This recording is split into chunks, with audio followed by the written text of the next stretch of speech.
Well, good morning, everyone. So, I'm Natasha Veenendaal, and I run the Executive Briefing Programme at Eduserv. So I'm going to tell you today, give you a little bit of an overview of what Eduserv does, tell you a bit about the briefing programme. I'm going to talk to you about the skills to digital change research that we did, and talk to you about what that means about in terms of cultural change, why collaboration is so important, and the keys to digital leadership. So first of all, Eduserv. Our aim, as a not-for-profit, we exist to help public good organisations get the most out of IT. Success for us is enabling our customers to achieve their digital independence. And who are our customers? We work with local authorities, we work with wider public sector organisations, charities and universities. So the common theme is all our customers are public good organisations. And as a not-for-profit, it gives us a great opportunity. So how we can help you? We can help you understand your problems, we can help you see how clouds can help solve some of those problems and work with the technical detail of that to give you a greater independence managing your IT estate going forward. But I'm not really here to talk about our services, I'm here to talk about the Executive Briefing Programme. So the great thing about being a not-for-profit is that we're able to reinvest back in the markets we serve. So our Executive Briefing Programme is all about putting digital education at the heart of the digital revolution. We provide research, peer learning and independent opinion. We're steered by a group from across local government, education and health. There might be a few familiar faces there. They help us decide on the priorities of what we cover and guide us in our research. So why skills for digital change? Well, the steering group really wanted to cover this because we realised that we've got a bit of a problem when it comes to people and technology. So often, programmes start with the technology. But we've got these things of technology, people and process, and they all need to work together. And actually, people, they should be the most important part of that. So we decided to look at, well, what digital skills gap is there? How can we really be addressing that? And how much are our people, the HR and organisational design people, involved in digital strategy? So the research, we did a couple of roundtable discussions. We brought together HR and IT people, which seemed to be an amazing thing to do. A lot of people at the end of those discussions said, why do we not do this? Why do we not put HR and IT people in a room together? Because it was unusual. We did in-depth interviews with individuals who were looking at digital transformation in their own organisations. And we worked with the PPMA, the Public Sector People Managers Association, and they supported us throughout the research. And we did a survey through their members. The report itself is available on our stand and also on our website. So our starting point, first of all, we had to say, well, what is digital? It's a confusing term. Digital is used by different people in different ways, and we needed to understand what it was we were talking about. Because we wanted to talk about digital with a big D. So Josh Crease, our principal analyst, his definition of it, digital is a complete change of roles, structures, governance, services, processes, risk models, policies, styles, and cultures as a result of technology. It's important that we're looking at a big organisational change. It's not just about technology, it's about rethinking how you do things as a total organisation. And I've just got one more definition for you there. This is Dilys Wynn. She's an HR professional and part of our steering group. Digital is about applying different styles of thinking and working. The technology supports a different way of working, but it's not about the technology itself. I think that's really important, and that was the crux of what we were trying to get to. So a few headline survey findings. Over 40% of councils lack any specific plan to address internal digital skills gap. Over 25% of HR professionals report they have no role in leading or even influencing digital planning in their council. And over 60% do not promote digital skills in recruitment and employment performance measures. We were quite alarmed by those statistics. However, through the more in-depth research, we did find some real pockets of innovation and great practice to share. So what are we talking about when we're talking about digital skills? You know, are we talking about applications, spreadsheets, software development, channel shift? Those sorts of things did come up, but really no, that wasn't the crux of it. What we're really talking about is skills for change. So can we adapt to new ways of working? You know, with a lot of councils going to hot desking, to remote working, agile working, that's a very different style of management and a different style of working.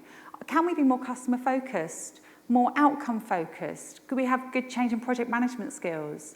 Is there a commercial awareness? Because although we're not businesses, we need to work in quite a business-like way if we're going to survive in the future with all of the cuts.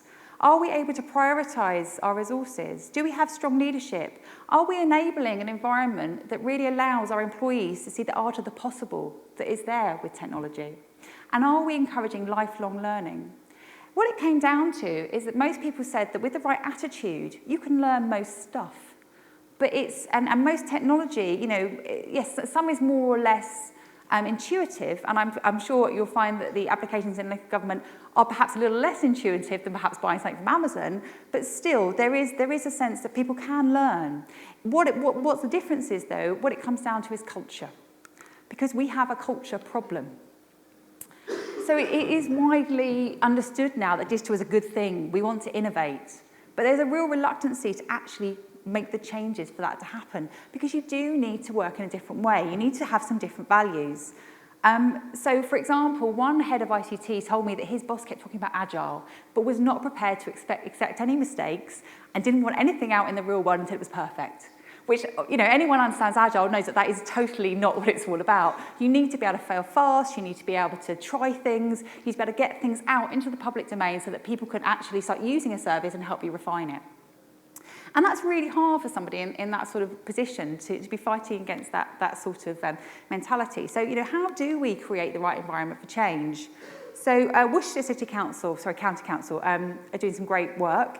And Neil Crump, one of our contributors, he says, you need to create the right environment for digital and the art of the possible to enable people to find solutions for themselves.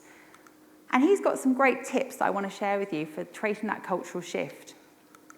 So you need to work in collaboration with the wider workforce in order to design solutions. Those people doing the job, they're the ones that are going to understand about the service they're trying to deliver. You don't tell people, you coach people so they can find out for themselves. Embrace agile thinking, make projects small and be prepared to make mistakes. But simplify the language. Words like agile and design thinking can scare people away. And work out loud, break down silos with transparency so that they know what everyone's doing. I'm working in a digital way. I'm sharing what I'm doing in a digital way. Tools like Yammer can really help with that. Now, I want to centre in on this idea of collaboration and share a case study with you. I'm sure you've heard about the work that Wigan Council have done. They were Digital Council in the year 2016 for two different organisations. And everything for them, all is about collaboration. The deal is a partnership with the public and it's a partnership with the workforce. And talking to them, they're a really enthused group of people. And there's a real sense of belonging and a real sense of ownership with what they do. They've gone through a real cultural journey, and that's been the real important underpinning. And HR have been really very much at the centre of that. So Sonia Halliwell was the Assistant Director of HR and OD there. Digital is a culture shift about transforming the way we work across whole service delivery. It's a key enabler around everything we're trying to achieve and do. It's not just a policy or a strategy that stands alone. It's something that underpins everything they're doing. But what does this mean for all of us? How do we become digital leaders? Well, some of the things that I think I would like to share that came from the research. Involve HR and OD colleagues from the start. Get the people in the room when you're trying to make changes. Put users at the centre, both internal and external. Accept the democratisation of IT and support departments by giving them the freedom to innovate. Shadow IT is a good thing. It can be a good thing. Not everything needs to be controlled. People need to be able to take on technology and make it solve their problems. Technology is becoming something that every manager needs to be versed in, just as every manager had to become versed in recruitment or accounting. Now technology has to become a part of every service. Seek out digital champions and use them. I came across a case study of a council who were rolling out paperless. And they ended up having to get a consultant to sit with every single department because they tried to let them do it themselves, didn't happen. And then I spoke to a few other people and they went, well, why don't they use digital champions? Getting people out there who are in your workforce, who can be part of teams, somebody's going to be interested in this tech and they can help to drive that vision forward. Don't assume things are obvious to users. Take away the fear through coaching and support. I think this is particularly relevant with senior management. There is, perhaps it's a generational thing, but there are people that they don't want to admit they don't know. And so it's better just to say, well, let's not bother then, let's not do it. And support new ways of learning. Don't just email a manual, expect people to get on with it themselves. In the report, there's sort of a double-page spread of different training ideas and learning ideas that have come through the research. It is evolving. And then there's a thought I want to leave you with, which is from Emma Marinas, who's a Director of Modern at Southwark, who has also contributed to the report.